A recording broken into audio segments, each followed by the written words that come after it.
Hello everyone. Today we will study carbohydrates. Carbohydrates वो biomolecule हैं जो अर्थ में सबसे ज़्यादा प्रेजेंट हैं. कार्बोहाइड्रेट होते क्या हैं? कार्बोहाइड्रेट्स आर पॉलीहाइड्रोक्सी एल्डिहाइड्स और कीटोन्स. पॉलीहाइड्रोक्सी क्यों कह रहे हैं?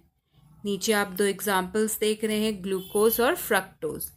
इनमें दोनों में ढेर सारे OH ग्रुप हैं. जो ग्लूकोज है उसमें एक एल्डिहाइड ग्रुप अटैच है और जो फ्रक्टोज है उसमें एक कीटोन ग्रुप अटैच है.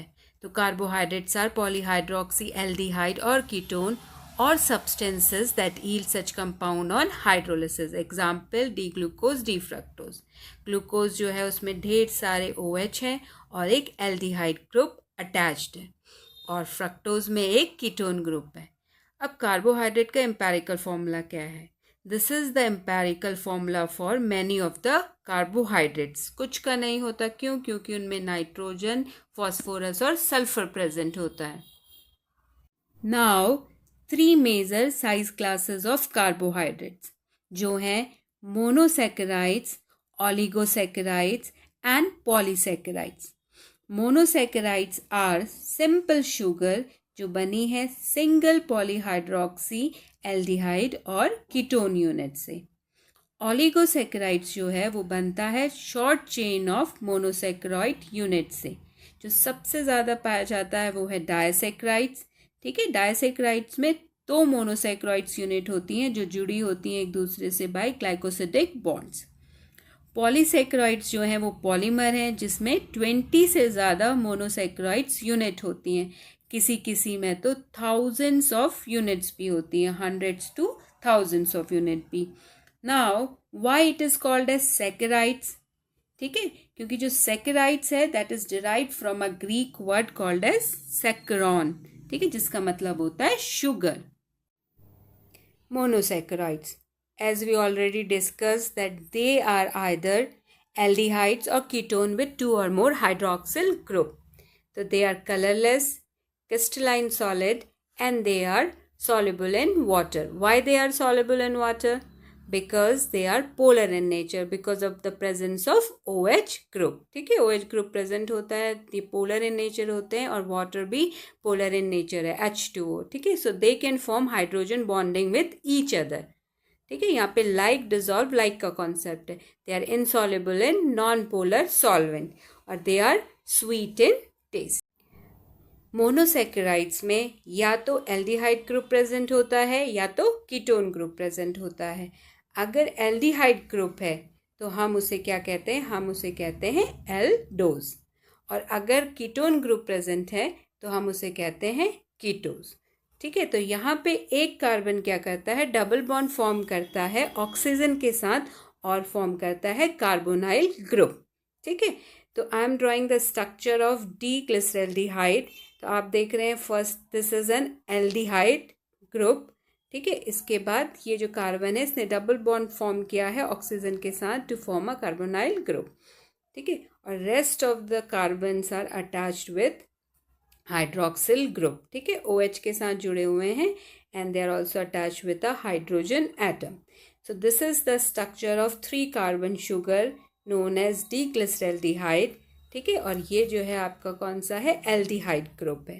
ठीक है, now we are moving to ketose. ठीक है, now I am drawing the structure of a 3 carbon sugar again but which contain a ketone group that is dihydroxy acetone.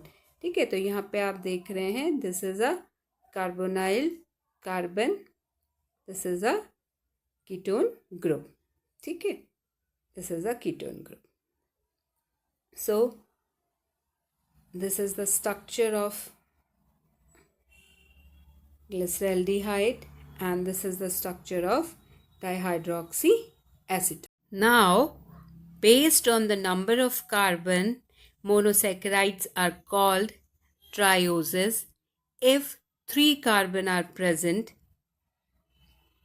tetroses if 4 carbon are present, pentoses if 5 carbon are present, hexoses if 6 carbon are present, heptoses if 7 carbon are present. All common monosaccharides and disaccharides have the name ending with suffix "ose." As you can see here, glucose, fructose and ribose. So जो glucose है that is a 6 carbon sugar. जो पहला group है again aldehyde है ना, और the next carbon is attached to an OH and a hydrogen atom. ठीक है, बाकी जितने भी कार्बन हैं वो किससे अटैच होंगे?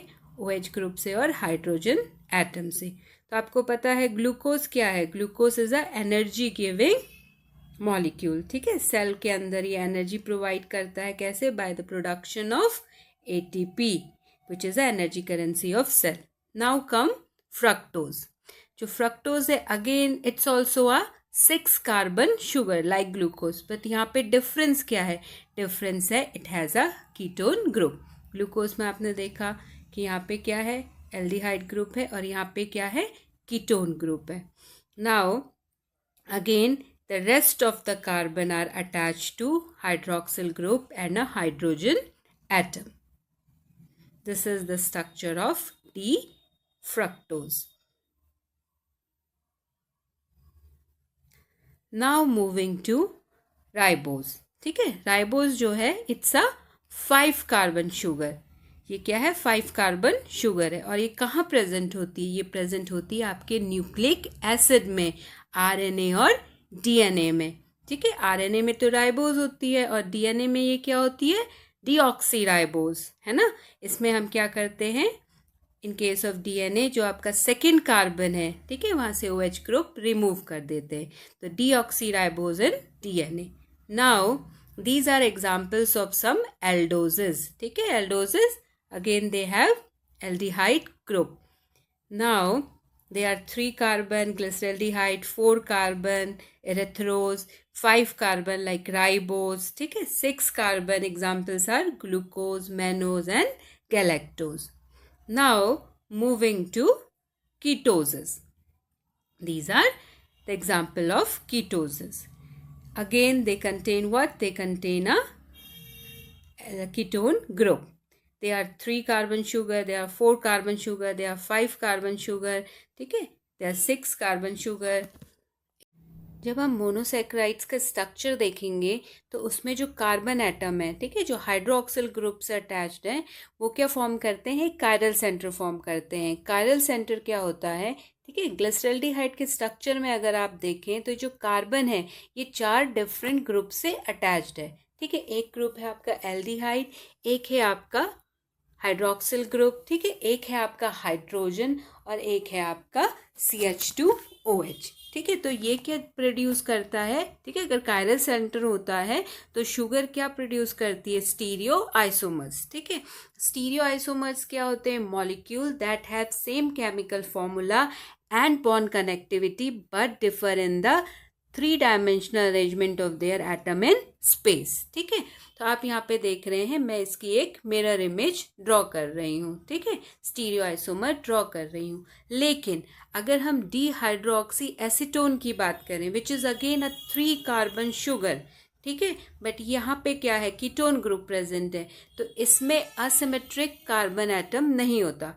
ठीक है, इसमें कायरल सेंटर नहीं है क्योंकि जो कार्बन है वो 2 सेम ग्रुप से अटैच्ड है. ठीक है, इसके अलावा जितने भी मोनोसेक्राइड्स हैं उनके ऑप्टिकली एक्टिव आइसोमेरिक फॉर्म होते हैं. अब आता है फिशर प्रोजेक्शन. ठीक है, फिशर प्रोजेक्शन फॉर्मूलाज क्या है? फिशर ने बोला कि अगर किसी भी 3-dimensional मॉलिक्यूल को आप पेपर में एज अ 2-dimensional फॉर्म में ड्रॉ करते हैं तो जो हॉरिजॉन्टल बॉन्ड्स हैं, ठीक है, वो प्रोजेक्ट होते हैं out of the plane of the paper towards the readers. ठीक है, और जो वर्टिकल बॉन्ड्स हैं वो प्रोजेक्ट होते हैं behind the plane of the paper away from the readers. अगर हम ग्लिसरल्डिहाइड का स्ट्रक्चर देखें, ठीक है, तो उसमें 1 कायरल सेंटर है. ठीक है, तो वो क्या देता है? 2 डिफरेंट ऑप्टिकल आइसोमर्स देता है जिसे हम कहते हैं इनांटियोमर्स. इनांटियोमर्स क्या है? They are mirror image of each other. ठीक है, अगर हमें कैलकुलेट करने स्टीरियो आइसोमर्स तो हम कैसे करते हैं? मान लीजिए n जो है वो कायरल सेंटर है. ठीक है, तो फॉर्मूला है 2⁻n. ठीक है, अब अगर हम देखते हैं ग्लिसरल्डिहाइड को तो उसमें कितने कायरल सेंटर थे? सिर्फ एक. ठीक है, तो 2⁻1 is equal to 2. Now we will take the example of aldohexoses. ठीक है, एल्डो मतलब कार्बोहाइड्रेट ग्रुप, हेक्सोसिस मतलब 6 कार्बन. तो आई am drawing the figure of a 6 carbon sugar which is glucose. ठीक है, तो ग्लूकोज का ये स्ट्रक्चर है. तो इसमें आप देखेंगे जो पहला कार्बन है, ठीक है, दैट इज एन एल्डिहाइड. तो जो सेकेंड कार्बन है, ठीक है, वो क्या है, 4 डिफरेंट ग्रुप से अटैच्ड है. तो सेकेंड कार्बन जो है वो पहला कायरल सेंटर है. ठीक है, now after that you have 3 more chiral center. So it is your first chiral center. ठीक है, ये सेकेंड है, ये थर्ड है, और जो 5th कार्बन आपका है वो क्या है, 4 chiral center है. ठीक है, 4th chiral center है. तो टोटल कितने chiral यहाँ पे कार्बन हो गए, 4. तो 2⁴ इज इक्वल टू 16. ठीक है, अब जो हमारे यहाँ पे आइसोमर हैं उन्हें हम डी आइसोमर और एल आइसोमर कहते हैं. ठीक है, अब ये हम कैसे कहते हैं, आप अगर फिशर प्रोजेक्शन यहाँ पे ड्रॉ करें तो जो आपका रेफरेंस कार्बन है, ठीक है, जो कायरल सेंटर है, जो 4 डिफरेंट ग्रुप से अटैच है, उसमें जो OH की पोजीशन है, ठीक है, अगर वो राइट साइड है तो वो क्या है, डी. ठीक है, और अगर वो लेफ्ट साइड है तो वो क्या होगा, एल. ठीक है, तो जो पहला कार्बन है वो आपका कार्बोनाइल कार्बन है. उसके बाद जो हमने यहाँ पे देखा ग्लिसरल्डिहाइड में, अगर OH की पोजीशन राइट है तो वो डी है. अगर इसकी बात हम करें ग्लूकोज में, ठीक है, अगर वो लेफ्ट है तो वो एल ग्लिसरल्डिहाइड हो गया. अगर ग्लूकोज में देखें तो जो फर्स्ट कार्बन है उससे जो सबसे दूर है, ठीक है, 5th कार्बन, उसमें जो पोजीशन ऑफ OH होगी उसके हिसाब से हम क्या करेंगे, देखेंगे कि वो डी आइसोमर है कि एल आइसोमर है. Next we will discuss epimers. ठीक है, एपीमर्स क्या होते हैं, 2 sugar that differ only in the configuration around 1 carbon atom. ठीक है, एक ही कार्बन एटम में वो अलग है. तो एग्जाम्पल है D glucose and D mannose. ठीक है, ग्लूकोज में आप देख रहे हैं सेकेंड पोजीशन पे जो कार्बन है, ठीक है, और उसका कॉन्फ़िगरेशन और मैनोज के सेकेंड पोजीशन का कॉन्फ़िगरेशन डिफरेंट है. ठीक है, लाइकवाइज ग्लूकोज और गैलेक्टोज में जो 4th कार्बन है, ठीक है, वो जो है डिफरेंट है. तो ग्लूकोज और गैलेक्टोज जो हैं वो एपीमर्स है और ग्लूकोज और मैनोज एपीमर्स. अब तक हमने जितने भी स्ट्रक्चर देखे वो ओपन चेन स्ट्रक्चर थे, बट एक्वस सोल्यूशन में एल्डोटेट्रोजेस और जितने भी मोनोसेक्राइड 5 या 5 से ज़्यादा कार्बन के हैं वो रिंग स्ट्रक्चर फॉर्म करते हैं. और ये रिंग स्ट्रक्चर किसके बीच में फॉर्म होता है, कार्बोनाइल कार्बन, ठीक है, और जो 5th कार्बन है आपका उसके OH की ऑक्सीजन के साथ. ठीक है, हाइड्रोक्सिल ग्रुप की ऑक्सीजन के साथ.